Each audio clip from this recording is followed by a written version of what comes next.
Assalamualaikum warahmatullahi wabarakatuh, and a very good afternoon. Thank you so much for being here in this Ramadan month. Most of you are not fasting, but then some of us who are fasting are here. So thank you so much. So I would like to thank, of course, Rahel, the director of ILHAM, for inviting me to speak on this final weekend of the exhibition, Boom Boom Bang, Play and Parody in 1990s KL. For those who are familiar with my work, 1990s up to it's until 2010 to be exact, or 2009. That's the day or the year that I submitted my dissertation. It marks the 2 decades of my own research within that period, which I have published here, as you can see in this presentation. Of course, if you're interested, you can always explore this further, scan it, and also there is another work that a paper published that I've co-written with Kaman Ngee, that I also would like to acknowledge here. You can scan and also download the paper later because it's a open access journal article. But today I position my talk as in the time of change, artistic responses in 1990s Malaysia, to give a little bit more focus in terms of in conjunction with the exhibition that you have seen upstairs. In some ways, I also aim to relate this discussion to a previous exhibition here also at ILHAM Gallery, which is Ira Mahathir, curated by at ILHAM from 24th July to 20th November 2016. Okay, so there was a previous exhibition in which I was also interested in, because it overlaps with my own work. Okay. So, although the current exhibition, Boom Boom Bang, Play and Parody in the 1990s KL, suggests a sense of playfulness in the 1990s KL art scene, I would argue that this period was in fact quite serious, particularly in the context of Malaysian politics, economy, and also social changes. I will frame this presentation by, to begin with Operasi Nglalang, 1987, and also concluded with the Reformasi, okay? So in between these events, the nuanced discourse on pluralism implied by the concept of Bangsa Malaysia and the emergence of the new Malay provided the backdrop that shaped artistic production during this time, resulting in works that were multifaceted depending on how one interprets them. So let's start with our dear previous Prime Minister, Tun Dr. Mahathir.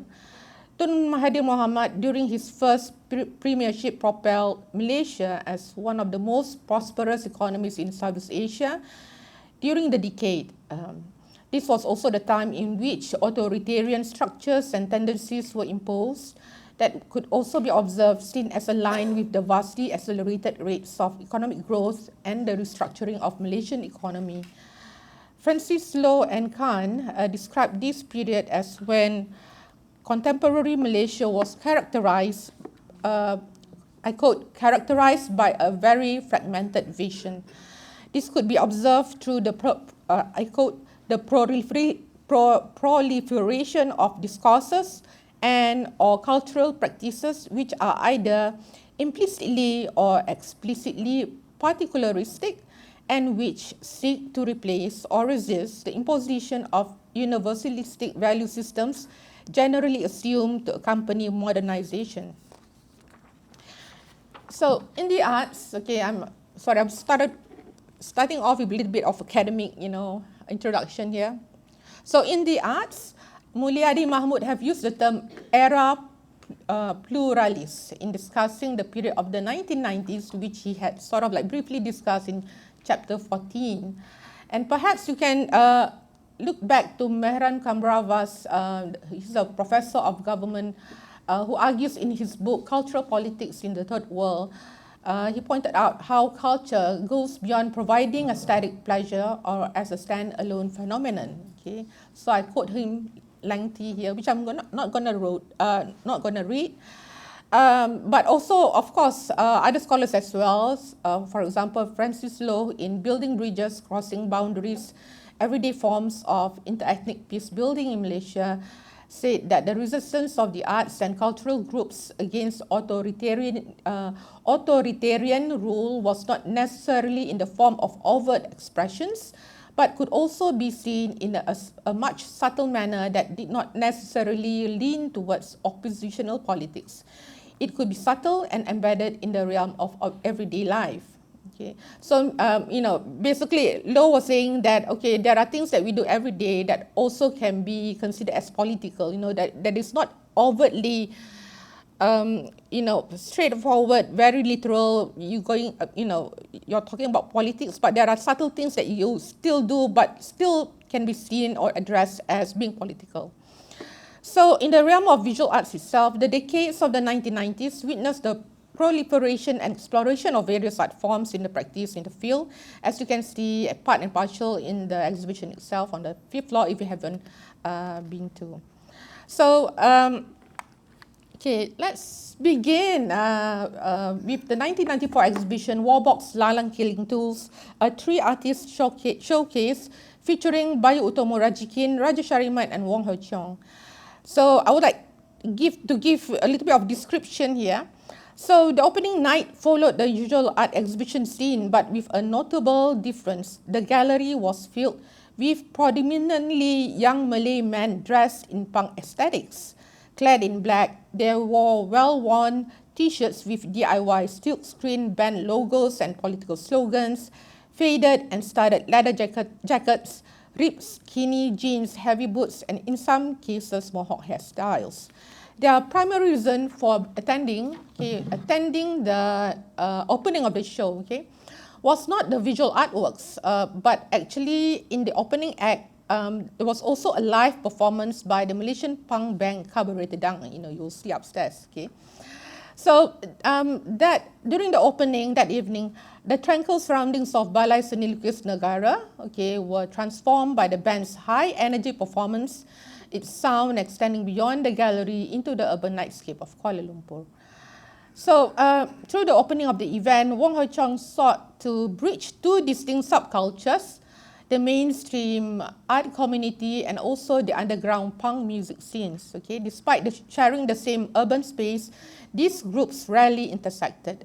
While some artists and patrons were aware of Cabaret Tedang or punk music, few had first-hand experience with Kuala Lumpur's underground scene.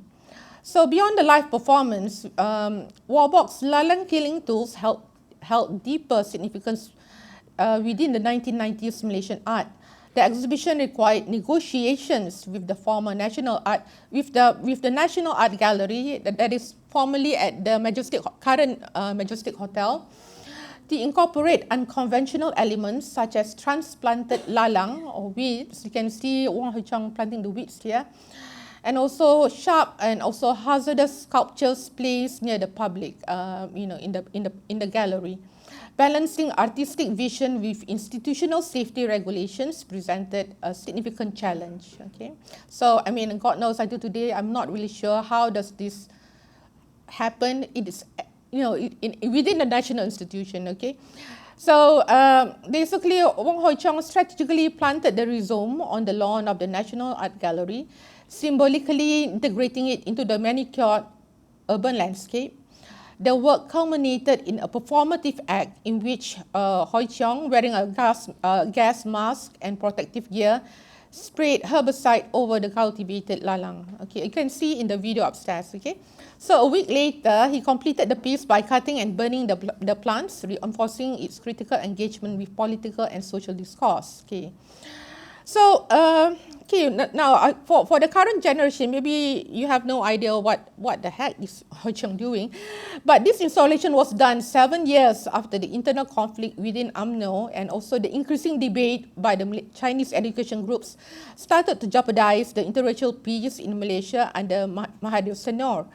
That resulted in the Operation Lalang, or we call it at the time, in the Malay word, it's like Operasi Lalang or Ops Lalang. It was a major crackdown undertaken by the Royal Malaysian Police from 27th October to 20th November 1987. So that's 3 years before 1990, yeah, ostensibly to prevent the occurrence of racial riots in Malaysia. So the operation saw the arrest of 106 to 119 people, political activists, opposition politicians, intellectuals, students, artists, scientists, and others who were detained without trial under the ISA, or the Internal Security Act.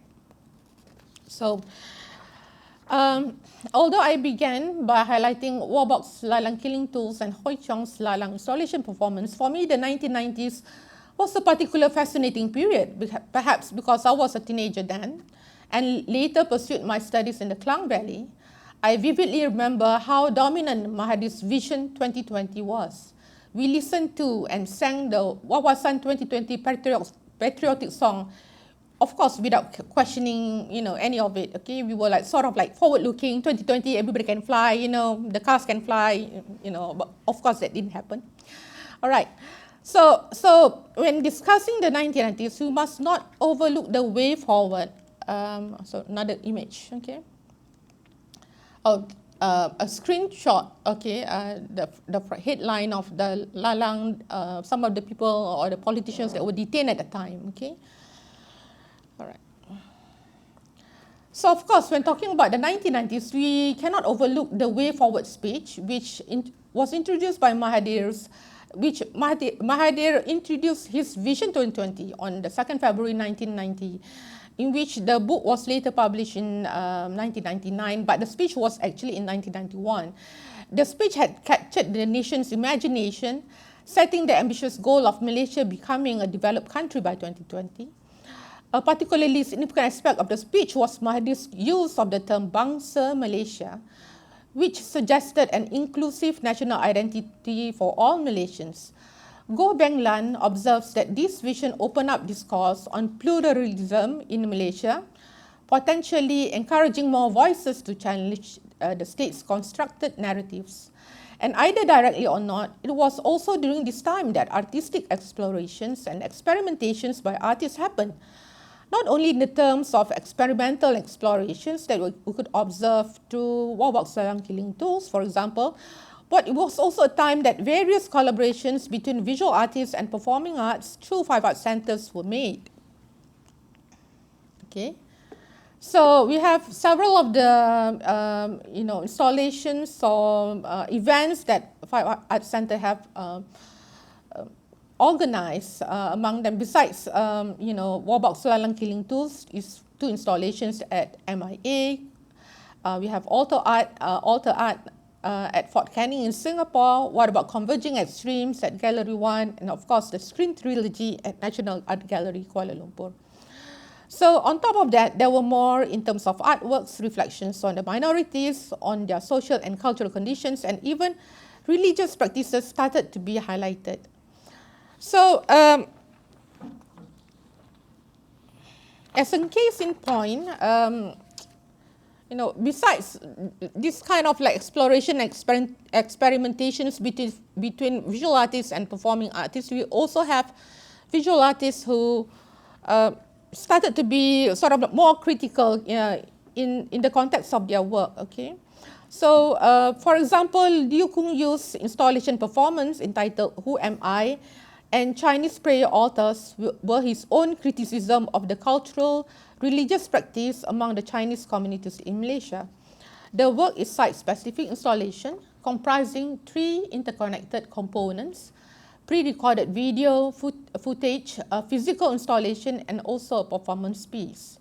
The work explores the cultural significance of prayer boards, traditionally displayed in Malaysian Chinese home altars for ancestor worship or in roadside shrines to honor deities and ward off spirits. Rather than using new boards, Liu collected discarded and broken ones, highlighting the increasing neglect of these sacred objects, which he frequently encountered abandoned along Kuala Lumpur's roadsides. His critique centered on the improper disposal of these items, reflecting a broader disregard for religious customs.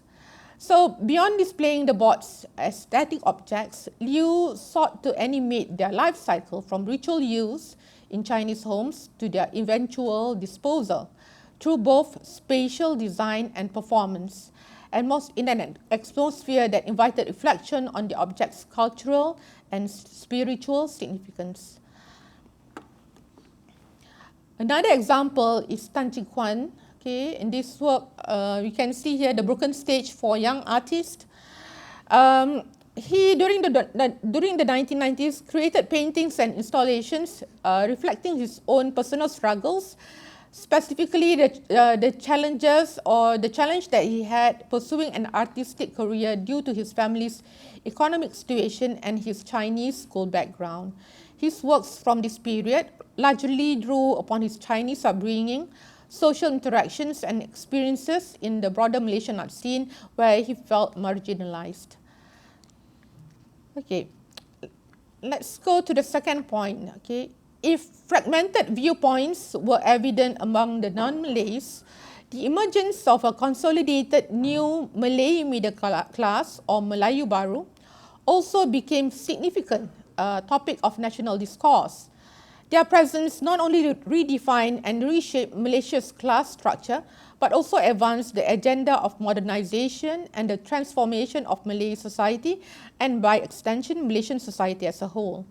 Although studies of Melayu Baru were initially from academic perspectives, the term or the catch-call Melayu Baru were also popularized as the term was introduced by Mahathir in his presidential address at the UMNO General Assembly in November 1991, and it was further unpacked by Muhammad Taib, the former Vice President of UMNO. Okay, anybody remembers Muhammad Taib? Yeah. Yeah. Selangor, Minister, yeah. Australia, 5,000. Yeah, doesn't declare. Yeah. So, like Mahathir, Muhammad Taib called for a shift to a new social paradigm for this new Malay middle class. He describes that the new Malay should be sought after by others for advice and guidance in various fields and can and will bring about changes in the technology or thinking of his society, while also upholding Islam as the foundation of all aspects of his thinking and actions. In response, Zulkifli Yusuf used abstract and graffiti-like paintings to critically reflect on the social upheavals surrounding the rise of the new Malay middle class. The public discourse on Melayu Baru, often highlighted in the newspaper headlines addressing social unrest and also issues within Malay society, may have influenced Zulkifli to create this series.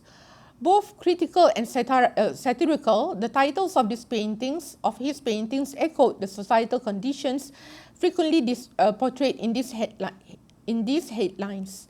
Zulkifli Yusuf's canvases were filled with graffiti-like gestural strokes and English expletive words, directly or indirectly, to emphasize negative behaviors that are impermissible for Muslims. So among the title, Ahmad jadi gelisah, my name is Ahmad, money lender dari lembu jadi jin, seorang menteri yang sombong, rest a while, stubborn old man, Ahmad dan Jibul sama sahaja, and various others. So these are the kinds of artworks that he produced during these times. During the 1990s, he produced a lot of sort of like abstracts and graffiti-like imageries. Okay. So by using the common name Ahmad, so there's a lot of reference to Ahmad in terms of the titling of the work and all that. It can be argued that Zulkifli was actually criticizing the new Malays, of which inevitably Zulkifli is also a part of as well. Okay, the Ahmad that is being referred to here in modern times comprises of those, at least in the context of my reading of Zulkifli's work, are those who became rich and well off due to their upwards class privilege, but at the same time indulge in non-Islamic activities, such as going to nightclubs, drinking alcohol, gambling, and enjoying the company of young girls. Such non-Islamic activities are not limited to promiscuous conduct by Malay Muslim, but there are also those who seem to be pious, they seem to be pious Muslims, but are also involved in haram practices such as embezzling money, getting and asking for bribes, etc., etc. So, and also during the time, you can observe that Zulkifli produced Power One and also Immunity in 1993, which is a mixed media installation works that are aggressive, indigenous and intimidating, consisting of interconnected symmetrical structures of dyed and wrapped wood with sketches on the back and the floor. Okay, so that huge sort of like installation or what is described at the time mixed media. Okay. So I argue that the execution of such works must be seen in the context of Malaysian politics in the late 1980s and early 1990s, which dominated the nation's headlines. At that time, the election was preceded by the 1988 constitutional crisis that ended with the suspension and eventual removal of Supreme Court Justice. The 8th general election in October 1990 was the first election in which UMNO, the largest Malay party led by Mahathir at that time, was divided into two groups. Okay, who remember the team, Mahathir's team A and also Razali Hamzah's team B. Okay. Later, Razali formed Semangat 46, okay, an opposition party, and collaborated with the main existing opposition parties, namely PAS and the AP. But then, fast forward, 5 years ago, people are, jumping parties here and there, right, still. Okay, so it was at this time, so it was the first time in the history of general elections in the country that a credible multi-ethnic coalition was formed to challenge the domination of Barisan Nasional. Zulkifli's work are significant, for me at least. It was produced during a time when the Malaysian public was confronted with a series of cases that were seen as abuses of aristocratic power. So although he doesn't sort of explicitly explain that this is in regards to certain events, political events, that kind of thing, but if you were to read the titling, the way that he presented the artworks and all that, and also the way that he produced, not only at this moment, his subsequent series, you can see that there's a lot of the way indirectly he criticized, especially in terms of the issue of power. Yeah. So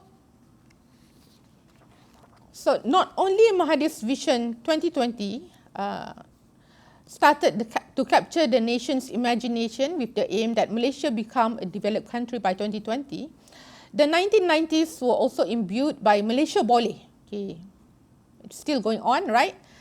Okay, the Malaysia Boleh spirit. Okay, aligned with this, of course, I mean, those who are not born or too young at the time, they won't remember that there's a lot of North-South Express, the Plus Highway, Petronas Twin Towers, the Sepang International Circuit, MSC, Multimedia Super Corridor, Putrajaya, etc., were established during that time. Okay, so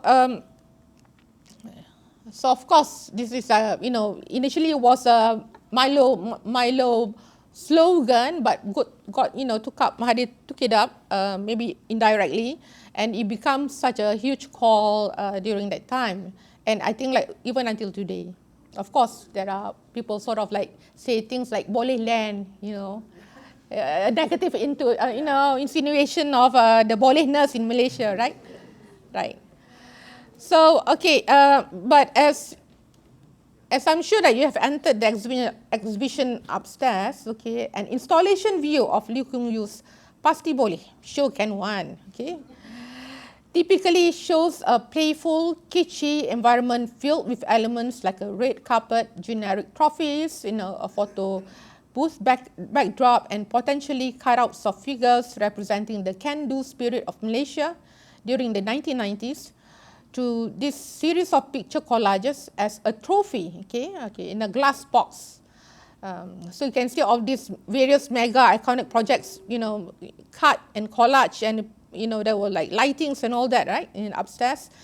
Images of Petronas Twin Towers, KLIA, Sepang International Circuit, MSC, Putrajaya, all of this becomes his sort of his Kuan Yew's fascination, okay. So they were presented creatively in this kitschy glass, okay, in this form of cenderamata or gifts presentation, okay. So even until today, sometimes when we, at schools and all that, we give inside this box, okay, glass box, okay. So Liew Kuan Yew explored this approach further in Proposal to My Country, okay, a series of 4 large kitsch-style photo collages digitally printed on Kodak and Dura paper. These works depict Malaysian urban icons, statues and monuments that have shaped the evolving cityscapes.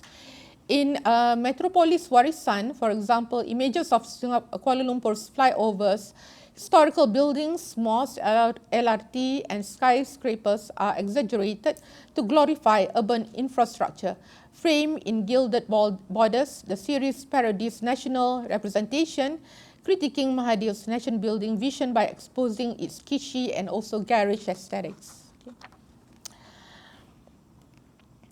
So, despite Mahathir's effort and good intention in bringing Malaysia to an economic heights, his administration was tainted by accusations in regards to corruption, cronyism, nepotism, and violations of citizens' fundamental rights. Okay, he's a leader that I admire, but of course there are problems, during his tenureship. Okay, of course. The series of currency devaluations or economic crisis and the differences between Mahathir and the then Deputy Prime Minister Anwar Ibrahim, now the current Prime Minister of Malaysia. The plan for economic recovery was the point of contention as Mahathir favoured capital control and monetary policy that was looser and had lower interest rates. But Anwar supported strict monetary controls and austerity measures via the International Monetary Fund, IMF. What began as an economic crisis in Southeast and East Asia led to a crisis that was so deep that it led to social and political upheaval in the region that had weakened the 30 years of Suharto government in Indonesia. Okay, so firstly in Indonesia, so the term reformasi or reform was taken from Indonesian buzzword that demanded a change in government. It was then also introduced and used by Anwar Ibrahim's political camp in reference to calls for greater transparency in the Malaysian government. Suharto's forced retirement from government in May 1998 sparked calls for Mahathir to step down shortly after he fired Anwar Ibrahim over some policy differences. Okay. Pictures of militants and activists engaged in violent altercations with security forces in Indonesia were imported to Malaysian TV screens, so much so that even Chinese Malaysians were frightened of the terrifying repercussions for Malaysia. Even though Malaysia's reformasi did not result in the change of government at the time, the crisis resulted in protests, political reshuffling, and also rallying cries to the streets to demand an end to the long leadership of Mahathir. I was at ITM at the time, walking the streets, and my friend was telling me, "Don't go to Central Market because they're going to have like a rally over there." Okay, so. So that was the time because I was in Klang Valley. I was doing my diploma studies in ITM. So the reformasi movement involved the participation of many new forces of civil society, including those in the arts, okay, and various forms of expression, including it's not only like those in the visual arts, but some images, okay. Okay. Not only those in the visual arts, of course, but of course there are various forms of expression, including series of literary criticism imbued with political innuendos, such as perforated sheets, okay, a column in New Straits Times, and also, that was written by Amir Muhammad. We have Sabri Zain's online diary chronicles. Okay, that time the internet was just introduced, and he had an online diary that will put in events of what happened on the day. Okay, and of course it is sort of like, especially during the reformasi, it was later on this was compiled and published in the book. Okay, so of course, if anybody remembers how contention of this novel on the right, written by the novel laureate Shah Nur Ahmad's, entitled Shit, probably the first straightforward political novel. Okay, if I think like it's quite stressful to read it as well. All right, so individual arts, the collective Artists Proactive, okay, was established to campaign for democratic reforms in the escalating climate of a more restrictive freedom of expression and to highlight their interest in developing and contributing to a more open society without fear or favour. Through promotion of freedom of expression, encouraging free flow of ideas and information, and highlighting and recognizing the intellectuals of the Malaysian public. What started as a series of postcards that were sent to Mahathir, okay, Hoi Chiang later organized an art festival that was held from 25th October to 15th November 1998, okay, that was participated by visual performing artists, musicians, writers, art administrators, and many others. So it's not like strictly for visual arts, and also the whole festival are inclusive with other activities as well. Okay. So the festival at large also included theatre, film, music, poetry, workshops, and exhibitions of art from artists from various backgrounds. The exhibition Apa, Siapa, Kenapa, What, Who, and Why showcase works of visual art such as multidimensional art, paintings, sculptures, conceptual art, installation art, and electronic art. Okay, another image here about, yeah. The full-fledged, you can see the images of the exhibition is available on level 5. Okay. So basically, this is some of the image that I've have privileged that Katie Rowland basically shared with me. So the exhibition Apa, Siapa, Kenapa, What, Who, Why showcase works of visual art such as multidimensional art paintings, sculptures, conceptual art I mentioned. The exhibition and the festival at large had received attention, cooperation, support, and assistance in various forms of individuals and also NGOs. So, as a further extension of Lalang, Wong also initiated Tapestry of Justice, okay, during the exhibition. So this is the recent, installation at ILHAM, nicer, in a nicer gallery environment. The work highlighted and demanded a repeal of the repressive ISA law with the thumbprints, okay, there's thumbprints on it, okay, interspersed with leaves and petals, serving as visual petition to the Prime Minister of Malaysia at that time. This work that was,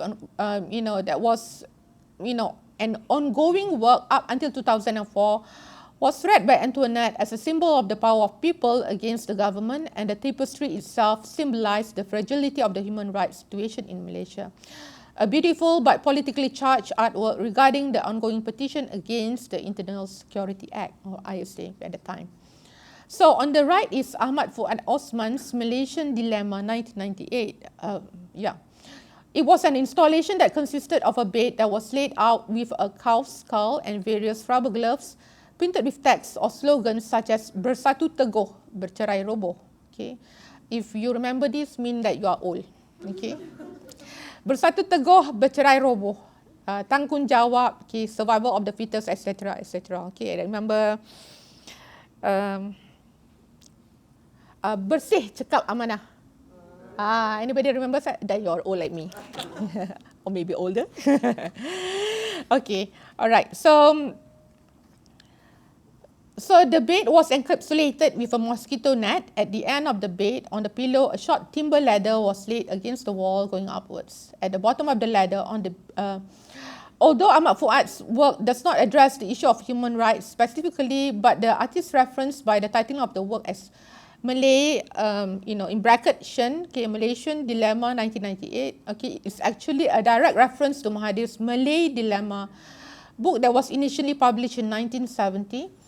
The controversial book that was initially banned puts forth Mahathir's arguments of Malaysia's history in relation to its multi-ethnic society and also racial tensions, in which he advocates for affirmative action policies for the Malays. Okay. Although not all works for the APA exhibition were produced specifically in the context of the Reformasi movement, okay, it can be argued that the exploration of potential creative practices on such curatorial platform can also be a site to drive and transform social and political change. So Nur Hanim pointed out that, I quote, some of the works imply concerns traceable to contextual experiences along the line of their materialist, consumerist ideologies, cultural trajectories, and influenced by visual literacy, artistic freedom, democratization of visual values, and demystification of high-end ideals. oftentimes inimical to the country's historicity, religiosity, traditionalism, and general settings of its social milieu, end quote. She argues further that APA in this sense was significant as it, I quote, to deconstruct mainstream cultural paradigms and to be seen as the embodiment of cultural resistance. The visual culture is engaged as a form of identity politics to maneuver the larger cultural confrontations, end quote.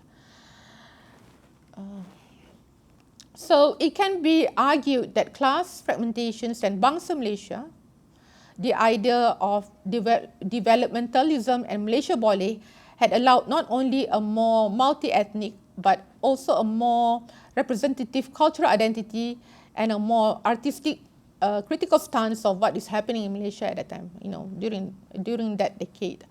The Reformasi period had allowed the explorations of cultural identity and also the unfragmented by ethnic politics. This resulted in a decade that have initiated and expanded in terms of its contemporary approaches and alternatives that are universal, born from various ideas, themes, concepts, and values that are well tuned to Malaysia's social and political context, imbued with rationalism, individualism, secularism, democracy, and so on. In parallel, in general, my argument was that in parallel with the rise of the middle class in Malaysia. Thank you. Okay, yeah. Okay.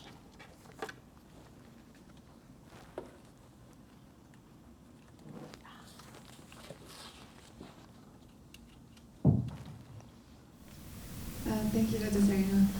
We'll now open the floor up for Q&A. So if anybody has any questions, please raise your hand and the mic will be handed to you. Any questions?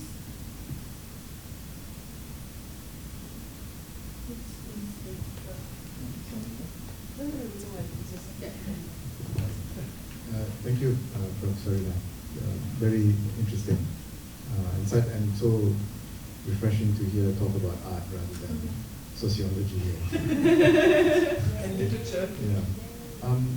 So very simple question. The two the earlier slides you showed, one was about Lalang. Okay, yeah. And the one following, I think, which was about Chinese worshippers. Oh, yeah. Okay, yeah. The author, yeah. So I have two questions. Yeah. On the Lalang one, it's more of a criticism. I'm wondering what you thought of it. To me, it felt that it was too literal. That you could have a more more metaphorical approach. So I'm just wondering how effective it was. When I saw Lalang, I did think of Operation Lalang, but then I thought maybe I'm wrong because it's 2 decades after the actual operation, right? Yeah, but specifically it is done on the day, the 7th anniversary. So that is the direct reference. Yeah, yeah, 7th anniversary. So yeah, so that's of course the exhibition was not only about Hoi Cheong's work. It's more about Selalang Killing Tools. There are 2 other artists, okay, Bayu Utomo Rajikin and also Rajesh Shariman, in which of course I did not discuss because here because I felt that Hoi Cheong's work has a more political nuance. At that time, and even like when he was also producing works maybe up until mid-2000s, that there is the reading of the work could be also, when he produced works, it's not as much as political, as much as more. Of course, we can always read his work politically, but then maybe not as direct. So I felt that maybe that the intention, probably it was intentional, picking the dates and also the act itself, though it doesn't, it was not sort of like spelled out. That is the reference to what happened 7 years ago, okay? And besides the installation of lalang, like you tanam lalang tu, in the compound of the National Art Gallery, he also have this installation that goes or describes the types of lalang, within the gallery space. So maybe for those who are not, who was not familiar, might not be able to make that connection. Okay, but of if you were not familiar with Operation lalang might not. it wouldn't make sense. Yeah, it won't even make sense. Yeah. So I think like within the arts, there are ways in which you can be political but not being overtly political.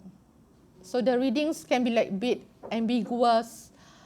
So sometimes I felt that maybe there are ways in which artists can still be political and yet still can have their exhibitions within the national public space. Yeah. And also Kung Yu's work. Yeah, I was wondering what are different ways to interpret that? Is it about consumerism or what?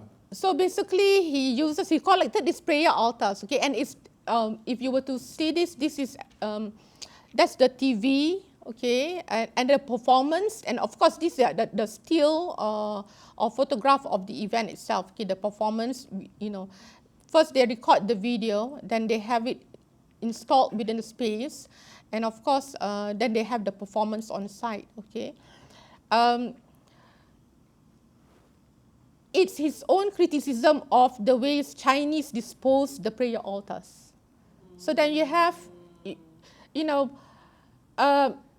1980s, or at least within the reading of my reading of Malay Islamic art in Malaysia, which started like during the 1980s and all that. There's a lot of glorification of your own race, okay, like your reference to your own race and make it as a subject matter in the arts. But then the 1990s, I see it as more of artists are more willing to be critical of themselves, their own society, their own ethnicity. They are more open to produce such work that can be that they can sort of like use and reflect, to sort of engage with the public and all that. Yeah. Okay. Yes, at the back, you have a question just now. Yeah. Sorry, we actually have the artist review in here. Oh, really? Oh, maybe. Oh my God. His input. Maybe Kung Yu maybe can share with us. I might be reading it wrong. Yeah, I think your reading is actually quite accurate. It was a time for me, I felt that Taoist practice is a bit lost among the Chinese community. In fact, when I create this work, my dad was very angry with me because he is also a Taoist practice. What my intention was that because there's a lot of this altar board, you're right, all of them is all collected from by the streets and all that, where the Taoist practice of the Chinese, they actually kind of throw it on the street. So there's kind of like a misunderstanding or loss in relation to the practice of Taoist when during celebration, Chinese New Year and all that. Normally we will try to change everything to new. So one of the things that we change is the altar board.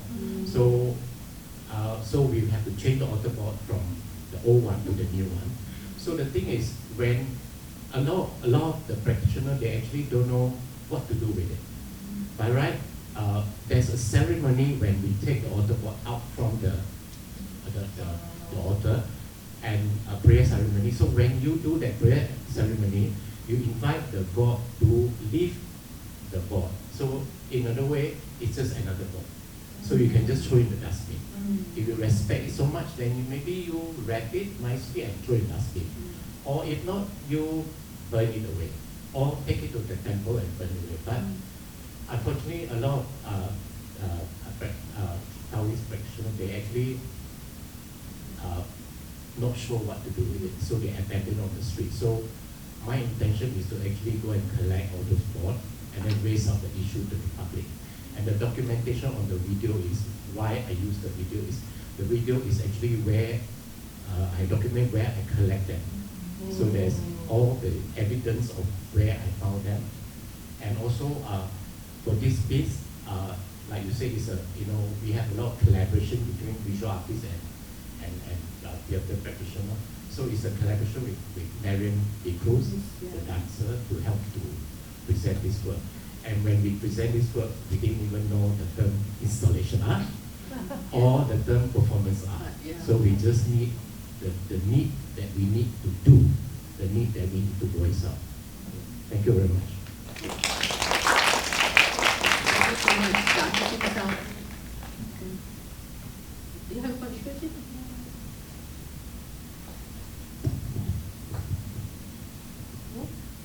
I'd like to know, since Dr. Sarena, you have mentioned, in the 90s, for you using artists are more bored to express their artistic idea and creation, etc. So, do you think there is an economic factor associating with art creation, when the economics is good in its prime? So artists are more encouraged and more brave to show their ideas. When the economics are not that good, people tend to be more conservative to express their ideas and feelings, etc. Do you think those two are interrelated? Okay, just say if I were to sort of position that question within the construct of the 1990s, the gallery scene at the time was very limited. Okay, it was very limited. And through my research and readings and all that, is that there are a lot of these things that happen within the construct of so-called alternative spaces. Okay, not the galleries, except for that, Skin Trilogy was at National Art Gallery, and of course, about Selalang Killing Tools. So,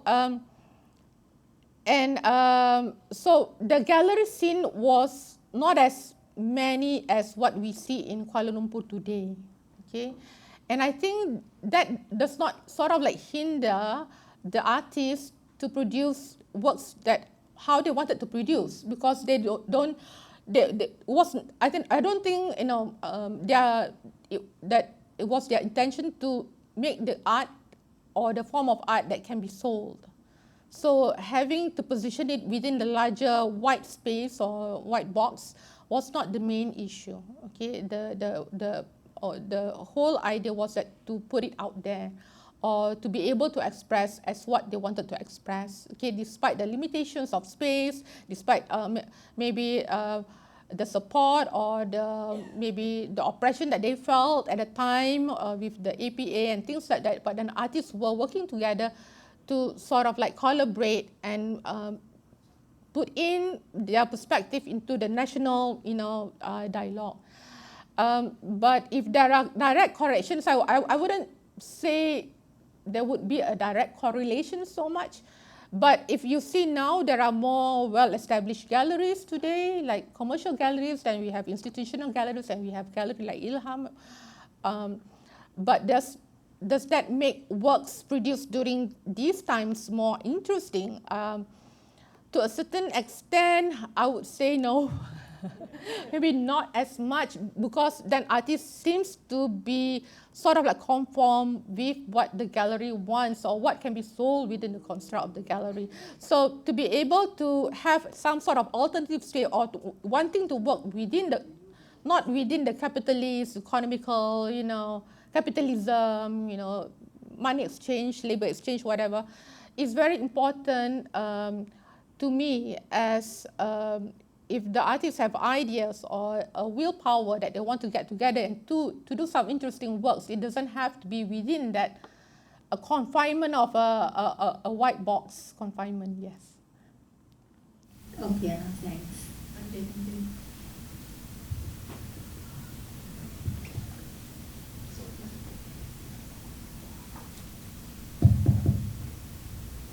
Just in reference to the works that were critical of the government and the state that were shown in Balai Seni, like for example Wong Hwa-chong and the Skin Trilogy. I was wondering how was Balai Seni support? Were they supportive of those kind of work? Yeah, so that was my question. During that time, were Balai supportive of that kind of work? And since then, did you notice, was there a shift between what kind of work that Balai would is okay to show, and the current state of Dia macam berhati-hati tu. Sometimes like, my experience with balai is that it depends on who leads. Who leads, okay? And actually, even until today, I always felt that to be able to have warbox lalang killing tools, especially lalang to be sort of exhibited within that construct of a national institution, is still surprises me, today. But then they did it. I mean, like balai must be sort of like supportive as they allow that these things to happen, that to have such opening with the kaburi tedang, people coming in, to the opening. But you must remember at the time the balai, the National Art Gallery was not at this current location. It was at the current Majestic Hotel location, which is near the Daya Bumi.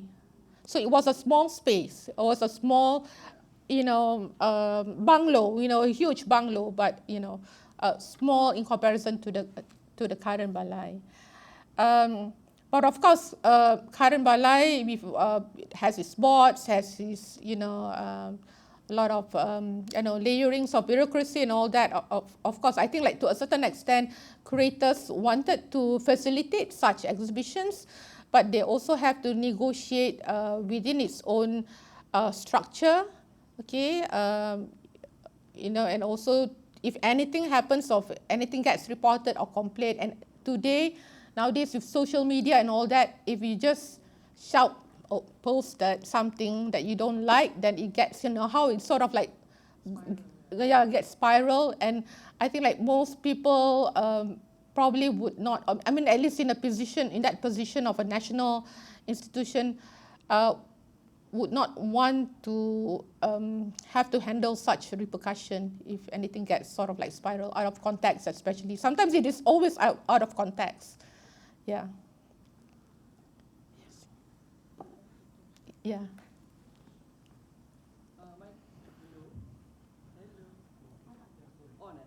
Hello. Okay. My question is regarding the artist activist collective. So I was wondering, because the 1990s witnessed the very, very dominant force of Mahathir, right? So I was wondering whether being an artist activist was a conscious decision by the artists at that time. And then was there a surge because of the volatile politics during the 1990s? And then since then, how has it been like are artists conscious of or making the decision to be activists in their practice? I wouldn't describe like all artists who are involved with this artist activist. I think like Ho Chong is the one that is a very direct, politically inclined, artist at the time. But if you were to look at the artists who participated, even we have works by Reza Piadasa, down in the middle is Sulaiman Issa. Okay, then we have works by Saad Mak Jamal behind here. Okay, that's Said Ahmad Jamal. And these are like the normal, older artists, older generation. But I guess in a way why they wanted to be part of this is that they wanted to have, a say in what is happening.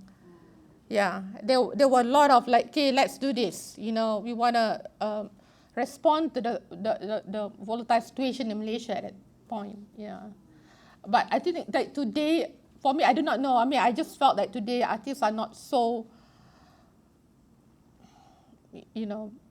that have that kind of rigor, and not as much as late 1990s. I do not know, but that's what I felt. Because there were so many things that happened in the last 5, 6, 7 years. But if there are any, they were like sort of like sporadic, but it's not sort of like collaborative that everybody come, let's do this together, let's put up a show that gonna address this issue or do a reflection of this, what's happening in our country right now. Yeah.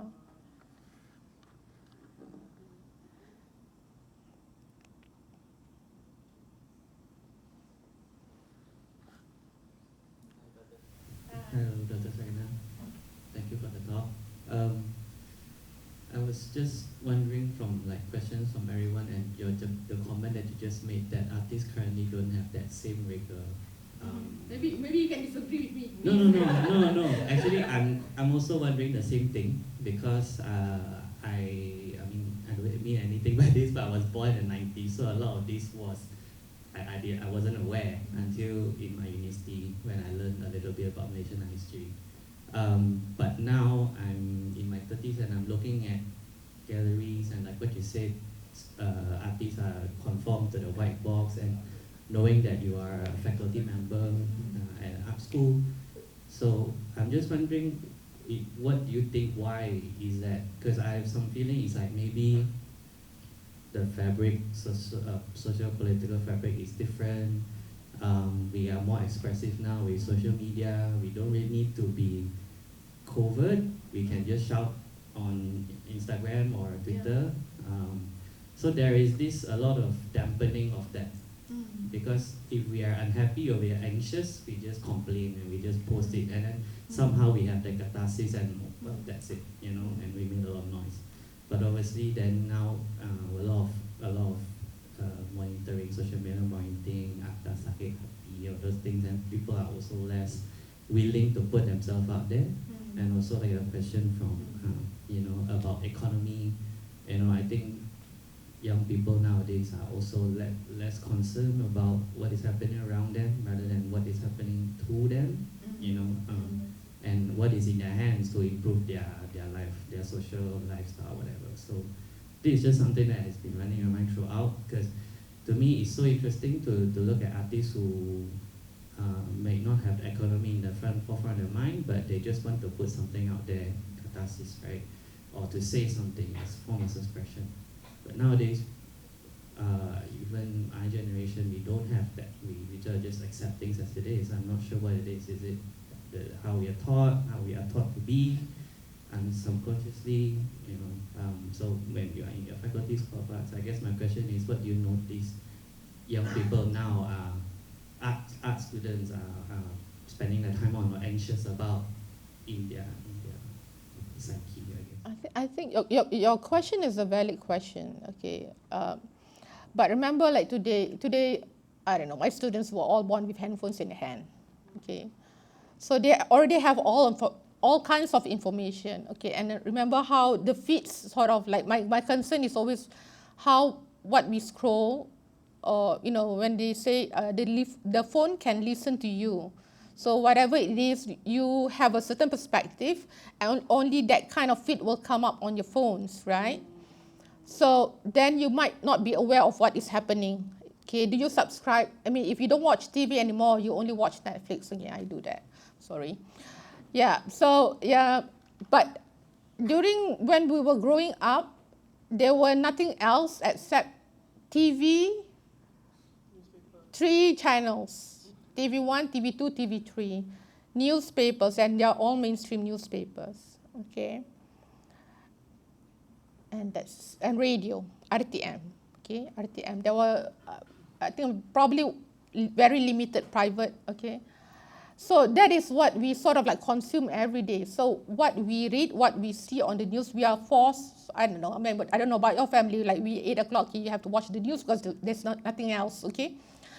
So that we know what's happening nationally, okay, through the news channels and things like that, or the headlines on the newspaper. Even if you don't read, or you only read the cartoon section and also the schedule of the TV programs, right? But at least we saw the main, the front lines. Okay, what is happening? Okay, you might not be old enough to understand what is happening politically at the time, but we have, I think like my generation have the more common experience. But I think in comparison to my children, they have all their own personal experiences, okay, of what they consume through the medium that they choose. They can choose YouTube, they can choose TikToks, they can choose, and they were only like sharing it or, having conversations among their peers.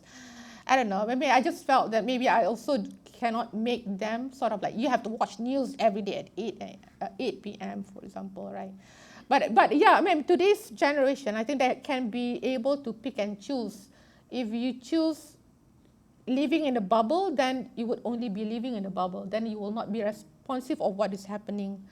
So that is a scary thing, and then we will be, we are creating a generation in which they are not sort of like aware of what is happening around us. Would be more restricted during our time because. No, I'm not saying that we need it to be more restricted. I mean, like, what I'm trying to say is that today's generation can pick and choose their own experience. They have more choice, Yeah, they have more choice to engage different medium in their free times, so what they do during their free times in comparison to our generation, in which we only have 3 channels, only like the common 7 p.m. Hong Kong dramas, The next day we were like sharing stories. That's a common sort of like common experience. But kids today, they have so many that, don't you watch YouTube? I've never watched YouTube because I'm only on TikTok, right? So they have a common discussion that is what is lacking. So I don't know if it answers, yeah. Are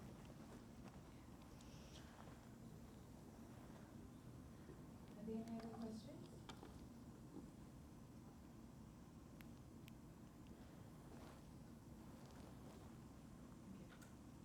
Since we don't have any more questions, Okay. we can close the session.